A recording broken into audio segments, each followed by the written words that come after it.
Hey everybody, welcome back. It's Gyna again with the Mystery of Talara series. In the last one, it seems as though Talara may be this lady whose name is Gyna. She was a prostitute in this march for Camlorn. It's like a Breton celebratory thing that they were doing where prostitutes end up going marching down the street, and then at the end of it, people get to select which prostitute they want to have fun with. Kind of a crazy thing to go through, but then when you figure out that this one may actually be a princess, she runs into what seems like another princess who recognized her in a way, and then had her old nursemaid with her who said and swore that this was the princess that was thought killed a long time ago. I don't know where this is going to lead, but it was a great start to it. She ends up getting attacked and pushed off a cliff.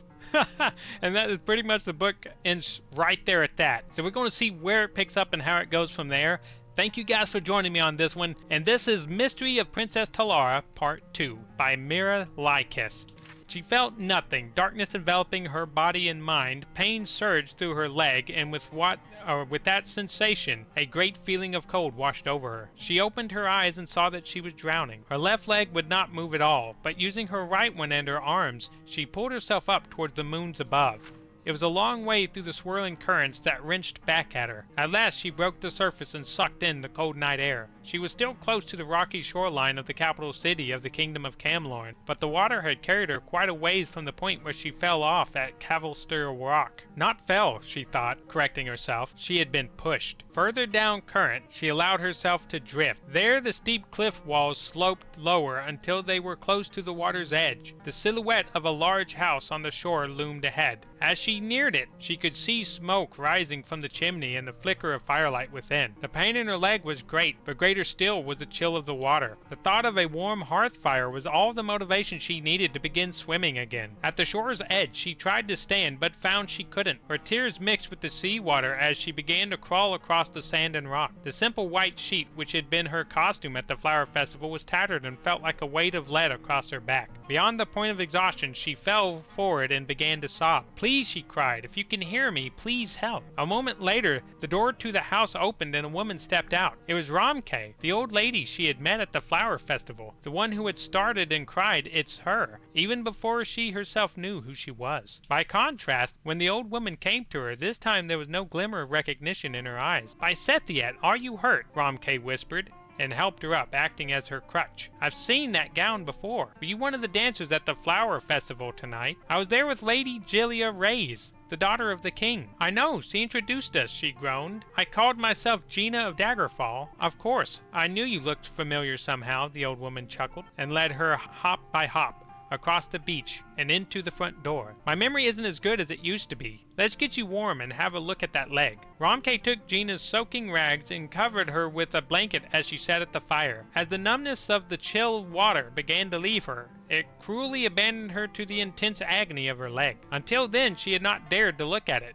When she did, she felt vomit rise at the side of the deep gash, fish-white dead flesh, plump and swollen. Thick arterial blood bubbled up, splashing on the floor in streams. "Oh dear," said the old woman, returning to the fire. "That must rather sting. You're lucky that I still remember a little of the old healing spells." Ramke seated herself on the floor and pressed her hands on either side of the wound. Gyna felt a flare of pain and then a cool, soft pinching and prickle. When she looked down, Ramke was slowly sliding her wrinkled hands towards one another. At their approach, the lesion began to mend before her eyes, flesh binding and bruises fading. "Sweet Kinnereth," Gyna gasped, "you've saved my life. Not only that, you won't have an ugly scar on your pretty leg." Ramke chuckled. "I had to use that spell so many times when Lady Gyna was little. You know, I was her nursemaid." "I know," Gyna smiled, "but that was a long time ago, and you still remember the spell." "Oh, when you're learning anything, even the School of Restoration, there's always a lot of study and mistakes. But once you're as old as I am, there's no longer any need to remember things. You just know.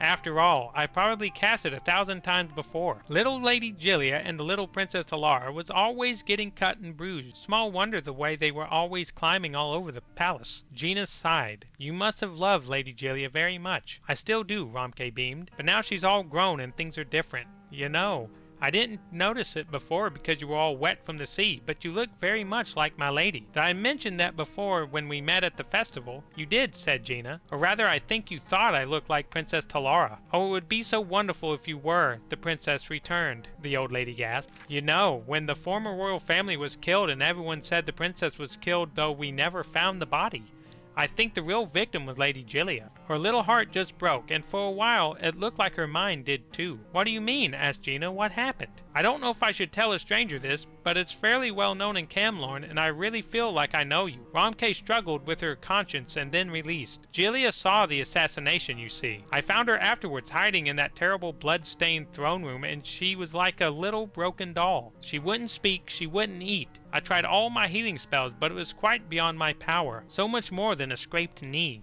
Her father, who was then Duke of Oloin, sent her to a sanitarium in the country to get well. That poor little girl, cried Gyna. It took her years to be herself again, said Romke, nodding. And, in truth, she never really returned altogether. You wonder why her father, when he was made king, didn't make her his heir. He thought that she was still not exactly right. And in a way, as much as I would deny it, he's correct to think so. She remembered nothing. Nothing at all. Do you think, Gyna considered her words carefully, that she would be better if she knew that her cousin, the Princess Talara, was alive and well? Romke considered it.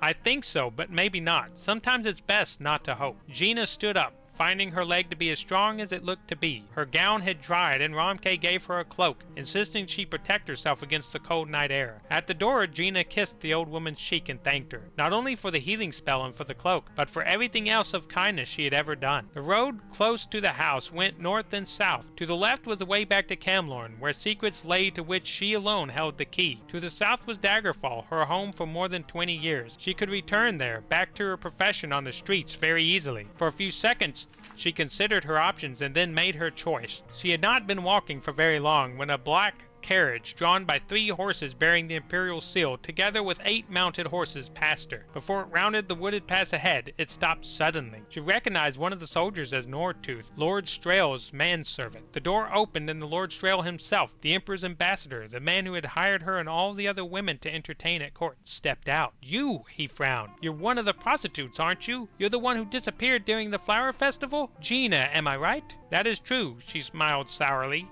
Except my name, I've discovered, is not Gyna. I don't care what it is, said Lord Strail. What are you doing on the South Road? I paid for you to stay and make the kingdom merry. If I went back to Camlorn, there are a great many who wouldn't be merry at all. Explain yourself, said Lord Strail. So she did, and he listened. Okay.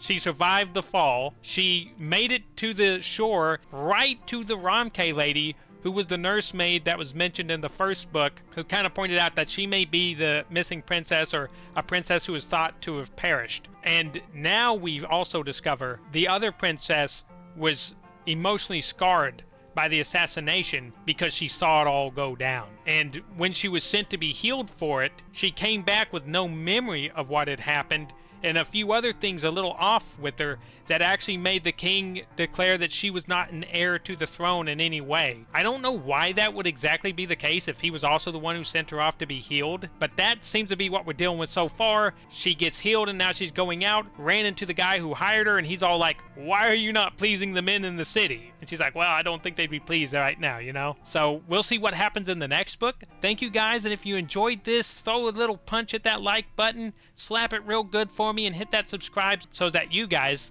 can have a good notification whenever I get my next video out. But thank you so much, and I hope you guys have a good one.